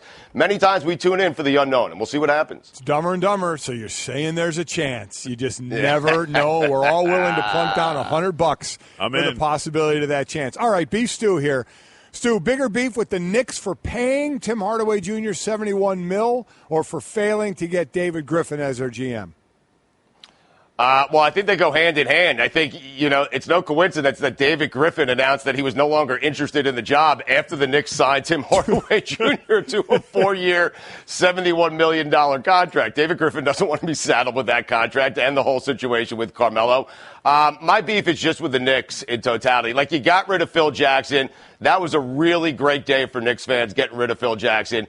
And you can't get David Griffin because now Steve Mills wants to run the entire show. And, Mike, I said it to you the day that Phil Jackson was fired. I came on that day, and I said I really wish the Knicks would get rid of everyone who was involved with Phil Jackson. Steve Mills, Jeff Hornacek. I'm not saying they're bad guys. I'm not saying they're bad at their job, but the Knicks need to start over. And I'd like to see them. I think he'd be interested. I'd like them to at least have the discussion and make the offer to Jeff Van Gundy to run that entire operation. I would agree with you. I think they should have gone the clean slate as well. Nothing against those guys, but you're caught up in that situation. You know what? You're shrapnel. You get caught in the shrapnel. Be gone and start fresh. And I agree. I think Van Gundy would have been a good start. Stu Gott's bigger beef with the Cubs for slumping or for Theo Epstein telling his guys, play better. I'm not making any moves. Oh, Theo Epstein, please. Like the genius, right? Like he's waved the white towel. He's given up after having some success.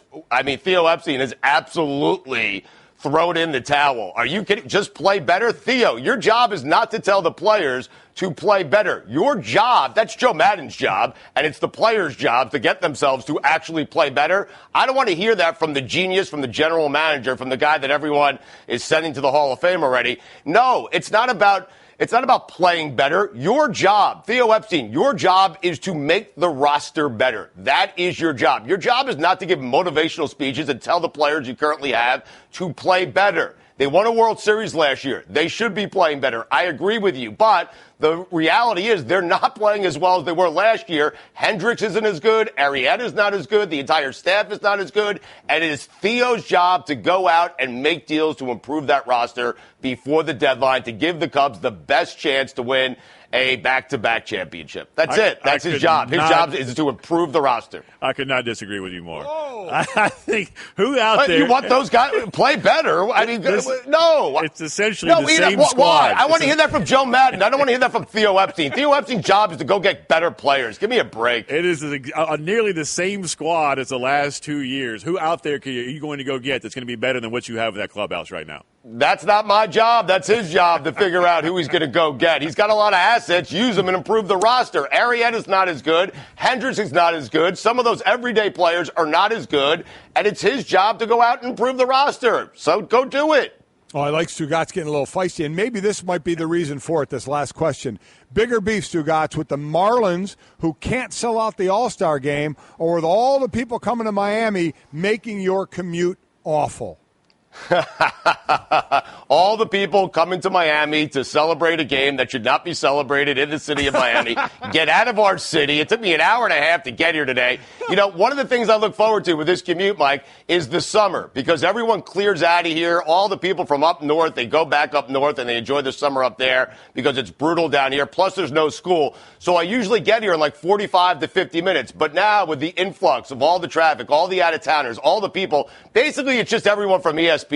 Enjoy the game tonight and then get out of town so my commute can become a lot shorter. Please. Oh, that's awesome. That's awesome, Stu. Stu, always enjoy it. Hey, quickly, by the way, tomorrow is a huge day, obviously, with the ESPYs raising money for the Jimmy V Foundation.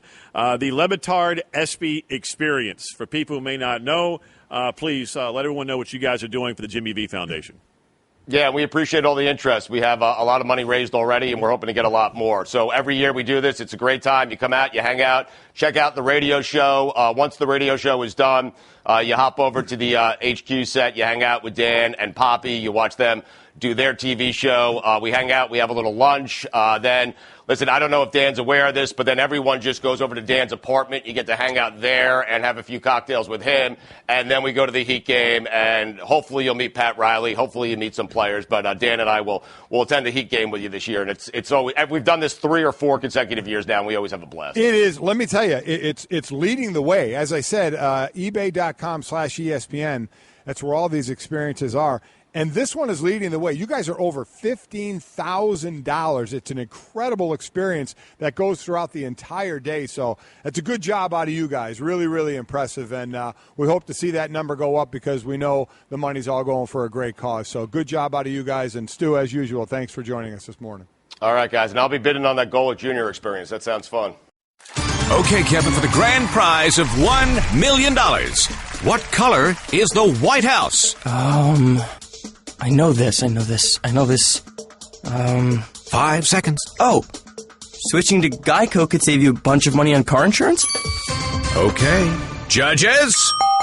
That's true, Kevin. They'll allow it. Congratulations. You're a winner. Woo! Geico, because saving 15% or more on car insurance is always a great answer. With Mike Golic, I'm Ian Fitzsimmons here on Mike and Mike on ESPN Radio, presented by Progressive Insurance, and all guests like Mark Teixeira, who's coming up in about 5 to 7 minutes, will join us live from Miami via the Shell Pennzoil Performance Line.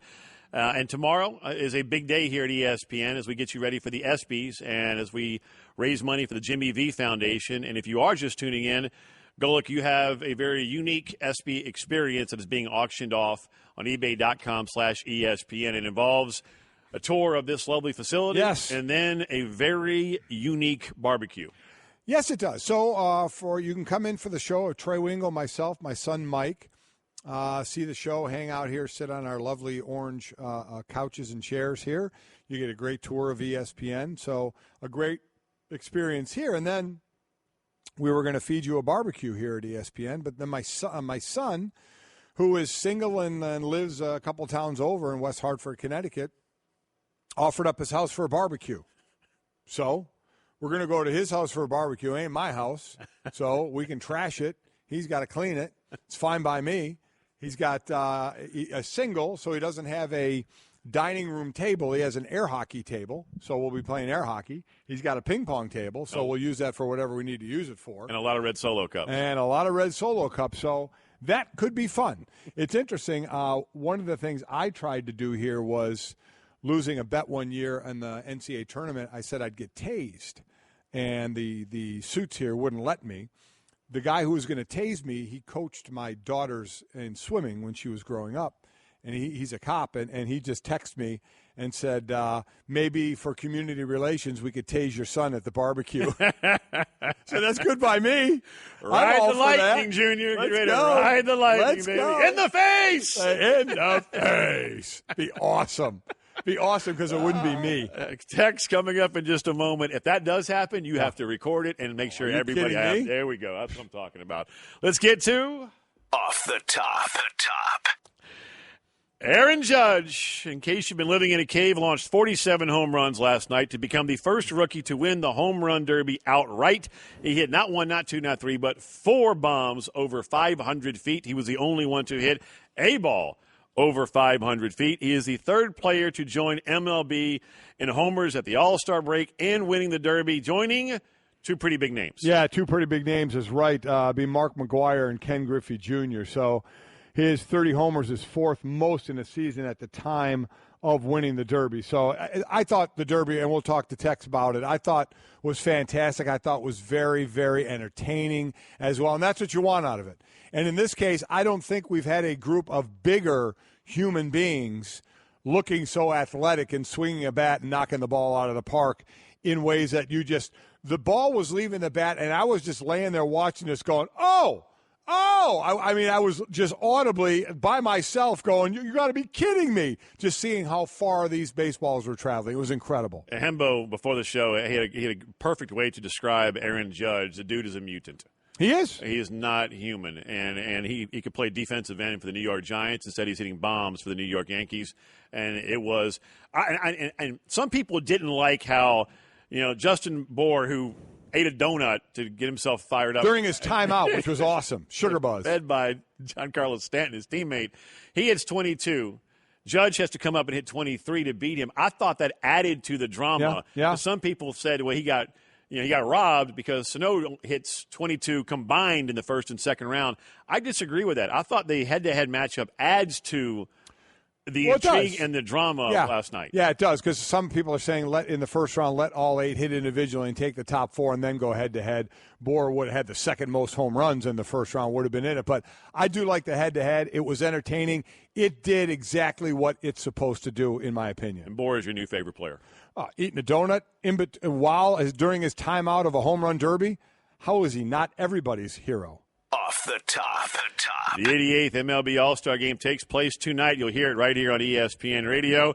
Marlins Park. Scherzer gets the start for the NL against Chris Sale of the American League, and they're joining pretty elite company. Scherzer, the MLB leader in ERA, is going to join Halladay, Clemens, Randy Johnson. Vida Blue is the only pitchers to start for the AL and the NL. Sale will be the first pitcher ever to start the All-Star Game in consecutive seasons representing 2 different teams, and the first AL pitcher to start consecutive All-Star Games, period, since Dave Steve did it in 83-84. The two of them have combined for 351 strikeouts this season so far, the most ever entering the All-Star Game by the game's starting pitchers. Off the top. Rapid fire on the next two. We'll get to Mark Teixeira coming up live from Miami right here on ESPN Radio. Rafael Nadal dropped an unbelievable 5-set match yesterday. So guess what? No Federer Nadal, no Murray Nadal, but it was remarkable. Yeah, it was 4 hours and 48 minutes. The name Gilles Muller. He won the first 2 sets. Then Nadal came back, won the next 2, and then the last set was 15-13. 4 hours, 48 minutes. It always amazes me when they play that long and the ability to do that. So very, very impressive. Federer won in straight sets. So as you mentioned, he and Murray still alive. And also Venus Williams is 37 years old. She takes on an opponent who is 19, and this opponent was born 11 days after Williams made her major debut in the 1997 French Open. How did I get Gilles right? And I've been mispronouncing Wojnarowski's name for years. I don't know, but you've managed. Somehow you've managed. The top. Floyd Mayweather Jr., Conor McGregor, first presser coming up. Get ready. The fireworks are about to begin. 4 of them is going to be in L.A. and then to go to Toronto, New York, and London. I think it's going to be fantastic. McGregor is, hands down, the best promoter of events right now. And, certainly you're going to be a little blue. You're going to hear a lot of beeps on network TV. Without question, when you do the pay-per-view, you won't hear the beeps anymore when you hear him talking, so that'll be cool. My biggest question in today's, the first of the 4 big pressers, will he throw anything? That, to me, is the question. Will he throw a chair, a belt, a punch, a water bottle, a punch? What will he throw anything, or will he build up to that over the next few pressers? That, to me, is the biggest question. We will be entertained. With Mike Golic, I'm Ian Fitzsimmons here on Mike and Mike on ESPN Radio. Joining us now from the Shell Pensol Performance Line down in Miami, our good friend Mark Teixeira, ESPN MLB analyst. Tex, we always appreciate your time. Thank you for joining us. There are 28 rookies participating in the All-Star Game, obviously their first time. Go back to your first All-Star Game appearance. What is that feeling like? There's nothing like it. I mean, there's 28 rookies this season. Yeah. That is unbelievable. Oh, first-year All-Star. First-year All-Star. Yeah, misspoke. Okay. First-year All-Star. My bad. That's impressive. I know we have a youth movement in baseball. But, yeah. 28 first-time All-Stars of 68. 28 first-timers, but it's so much fun. I mean, I think one thing that when you're a first-time All-Star, you definitely get humbled a little bit because you're on your team, you're grinding during a season, and you're one of the best players on your team, and you're feeling good about yourself, and you might be hitting third or fourth or the number one starting pitcher. And then you walk into that room, the very first time you walk into the clubhouse at the All-Star Game, and you see 30 guys where you're kind of just one of 30. You might be the low man on a totem pole again. And so I think it's a cool experience, and it makes guys realize that it's tough to get there. It's tough to stay in the All-Star game. You know, it's tough to get there again. And you got to keep working because no matter how good you think you are, there's always players that have more talent, more trophies on their bookshelves, better stats, and it's just kind of a cool experience. One of the things I like as well is when you do the certain other events, not the game itself, like in baseball last night, the home run derby, basketball, the slam dunk contest, and the other things, is the other players show up. The other players in the All-Star game who aren't involved in those events, they show up and they get entertained. It's very cool to see when your peers get so hyped up about it. So now take us to that event last night. You were on the field. You were doing the call of this home run derby, of which Stanton at 249 pounds is the fourth heaviest of the competitors in this thing. These monsters swinging the bat, and just how entertaining that was to you last night. That was one of the most, I've been to a few All-Star games myself and I have participated in a home run derby. That was the most exciting home run derby by far I've ever been to. And I don't know if it was because Stanton was in there, being the home crowd in Miami. Maybe indoors it kind of kept people, it got hot in there and the noise was bouncing off of the walls. You had Aaron Judge, this kind of superhuman ball player right now. Whatever it was, that atmosphere was far beyond anything that I've ever experienced. And I was happy to be a part of it. I'm exhausted this morning, and I didn't take a swing. I mean, it's just the amount of energy that guys were, putting out there on the field, guys that were watching, like you said, all of the players that were enjoying it, the teammates of Aaron Judge. I mean, he had 4 other Yankee teammates. Stanton had 2 other teammates from the Marlins. Those guys were having an absolute blast. So a couple of questions about Judge. First, just with the sheer size of him, he could have been, in my sport, a tight end or a D end, and you wouldn't have blinked an eye with the way he looks being on a football field. So for a guy like you who's played baseball for so long, been to these All-Star games, and watching what the athletes of today, especially this one, is doing, just what you see out of him from a peer side of it as opposed to us just sitting and watching this guy doing it. Yeah, and we can talk about it as much as we want, Mike, but unless you get up next to Aaron Judge, you don't realize how big he is. And that's an old cliche. Everyone used to say, have you ever seen Shaq? Once you get up next to Shaq, you can't believe how big he is. Aaron Judge is that type of guy. I mean, he's a once-in-a-lifetime type baseball player who is way bigger than anybody else. He has not an ounce of fat on him. He's very athletic, but guess what? He also has a pretty darn good swing too. Most guys that are that big, there's only been a few that have been able to be that big and also actually have good long careers. And Aaron Judge has a really nice tight swing right now. And I think kids really should look at a guy like that and be like, hey, you know what?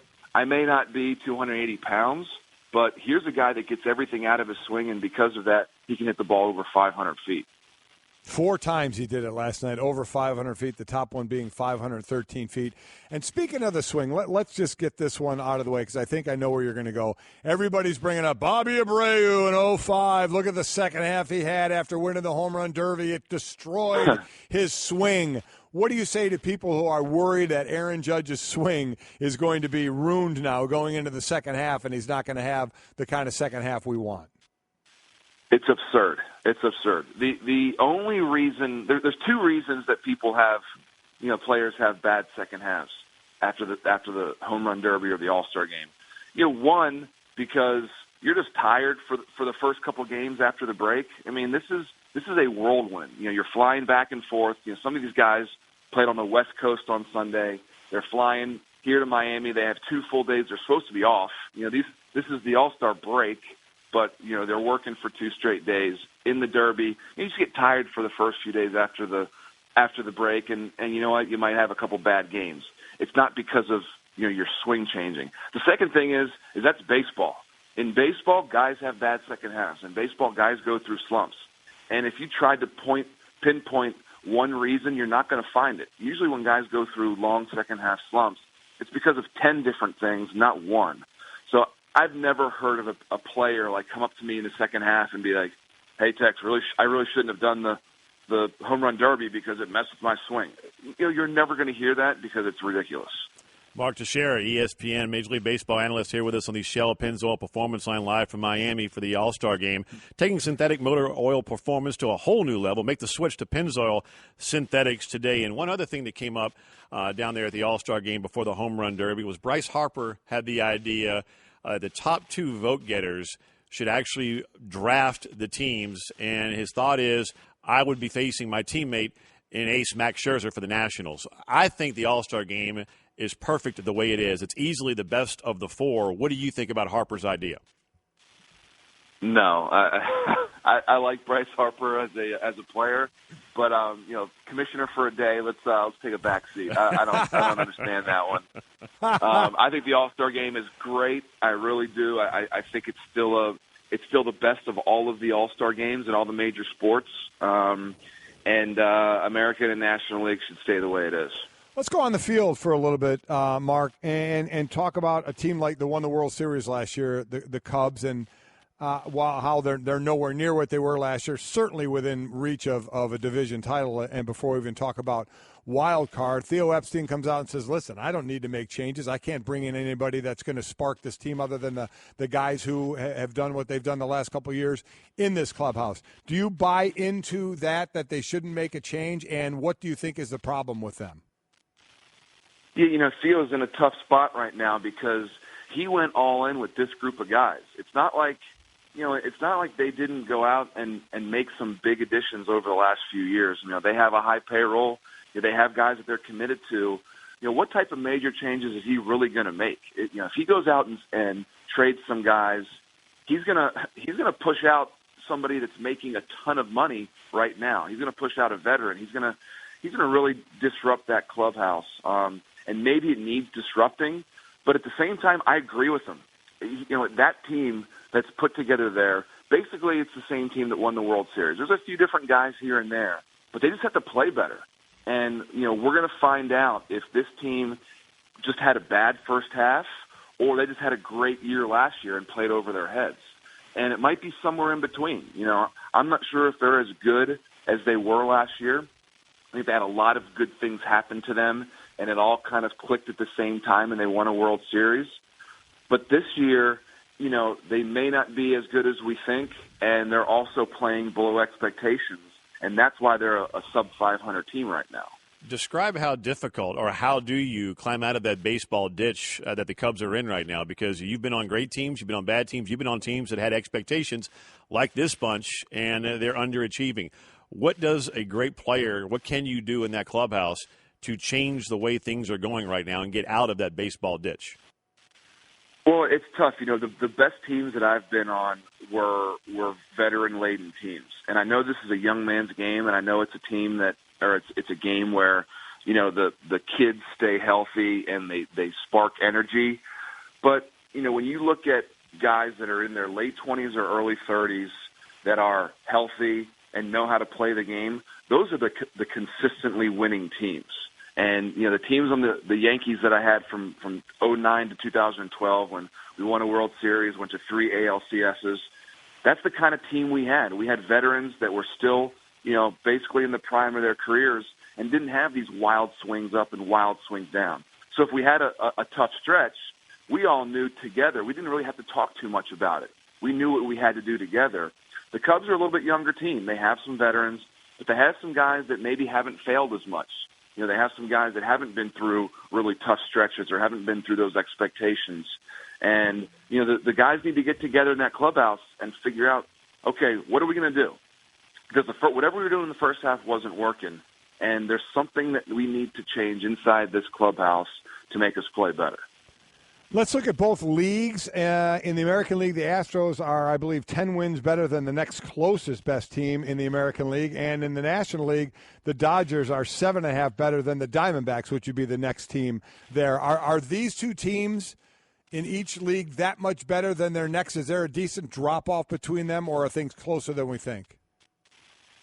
No, they are the class of the league, but they both have their question marks. I mean, I think the Astros question mark is, who's going to be your third big-time starter in the playoffs. And, they have a 1 and 2 in Keuchel and McCullers that I'll put up against anybody when they're healthy. But, after that, you really do need a third starter in the playoffs, and they're trying to figure out who that guy is. With the Dodgers, it's all about health. I mean, that team is built for a great long stretch run in the playoffs.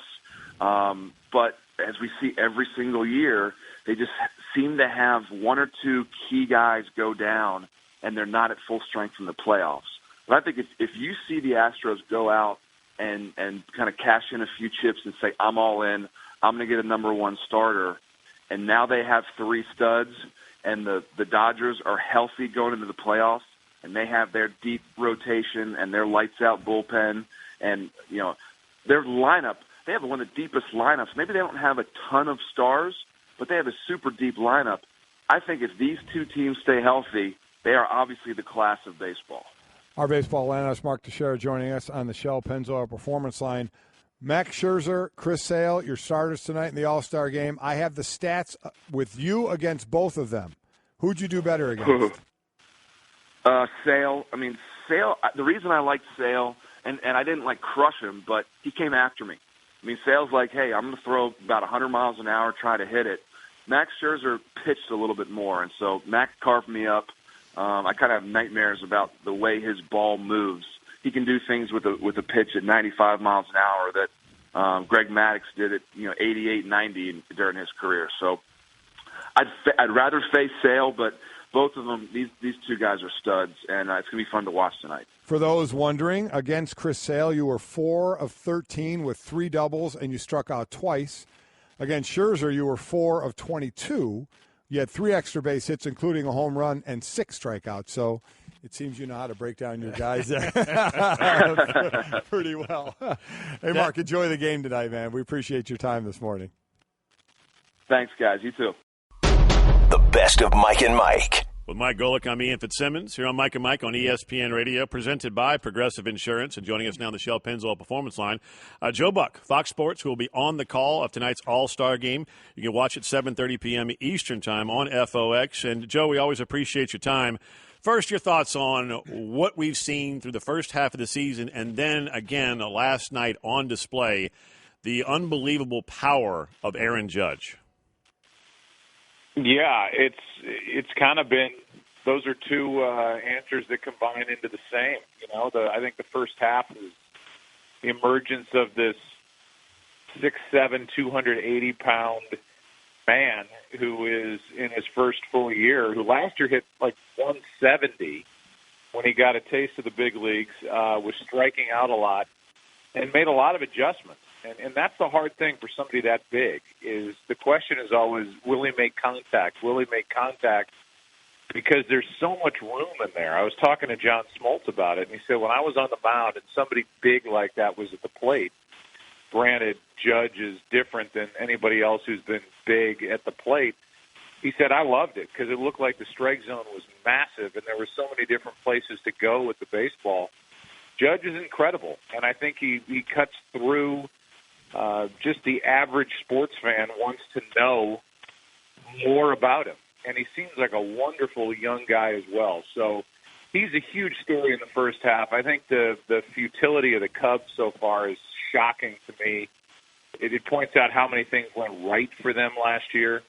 But beyond that, I think you're seeing an incredible Houston Astros team, a really good LA Dodger team, and I'm wondering just how many races are going to be alive by the last month of the season, because right now, when Washington's winning the NL East, that seems pretty much over. There's not a lot of drama left for the stretch drive with regard to divisional races. And I'm happiest about my Cleveland Indians as far as that is concerned. Joe Buck joining us from Fox. Yeah, and they're, you know what, Mike? They're really well made, and if they can get on a run here where they've had a lot of ticky-tack injuries and Kipnis got hurt before the break again, the manager had an irregular heartbeat taken care of.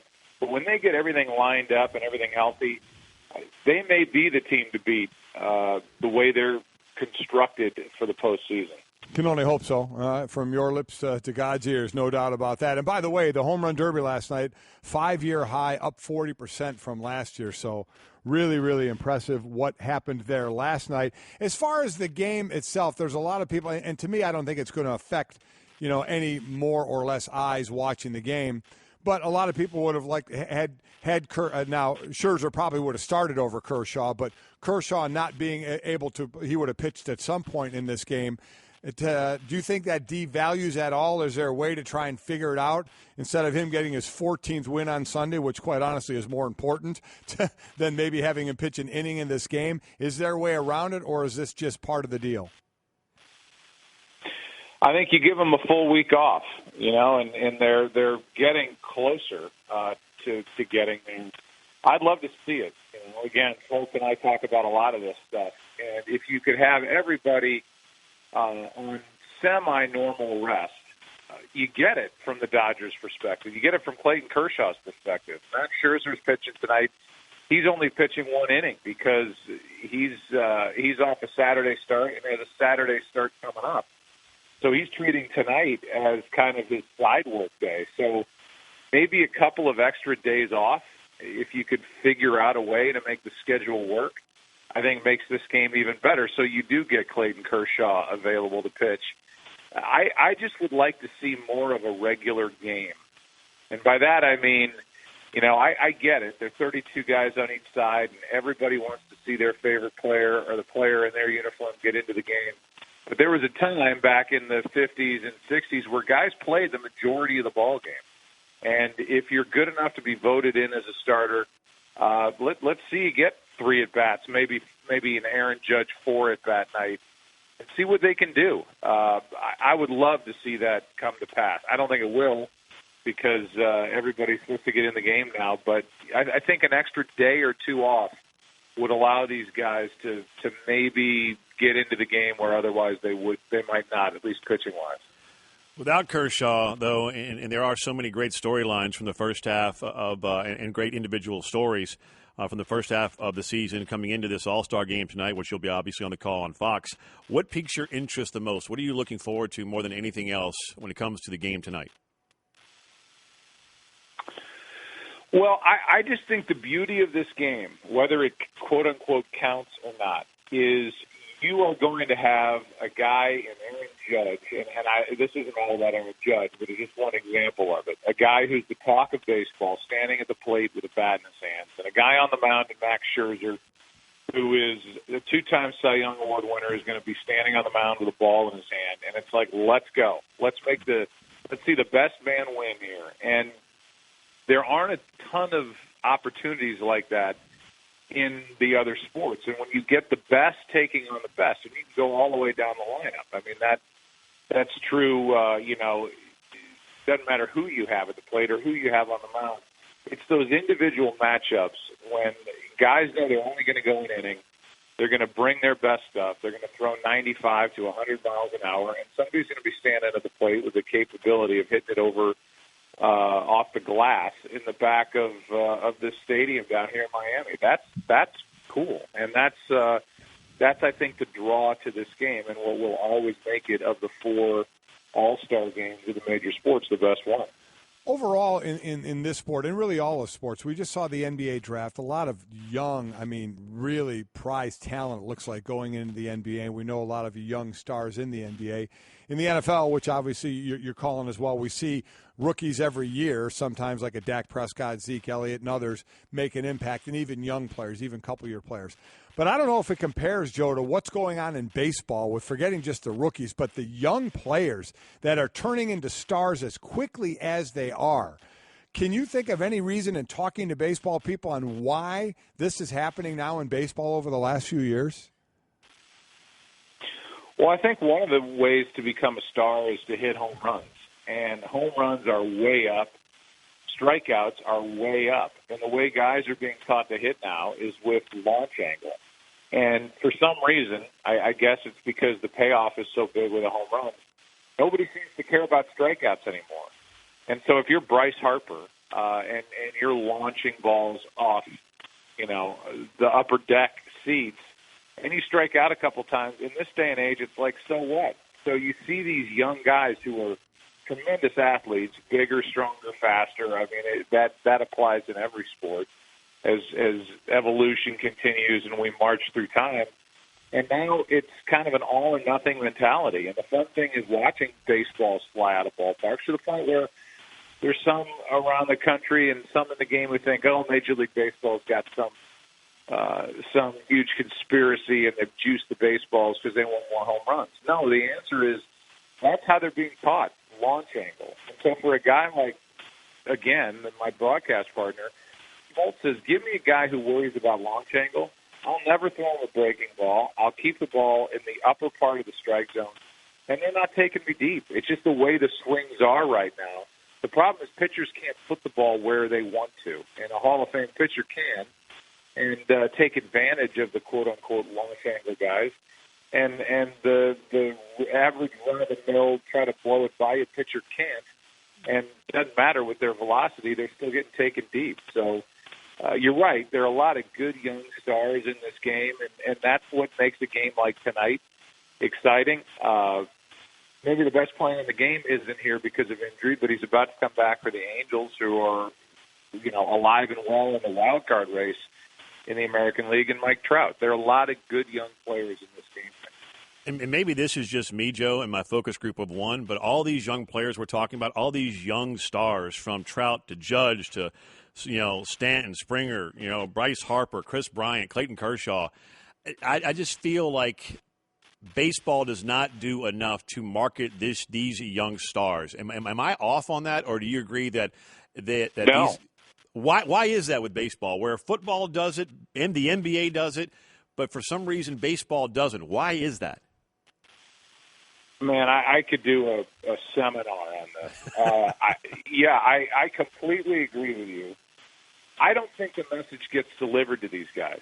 And I've tried in the past, I've gone in with people at Fox and said to a little board of players and say, look, nobody's trying to take advantage of you.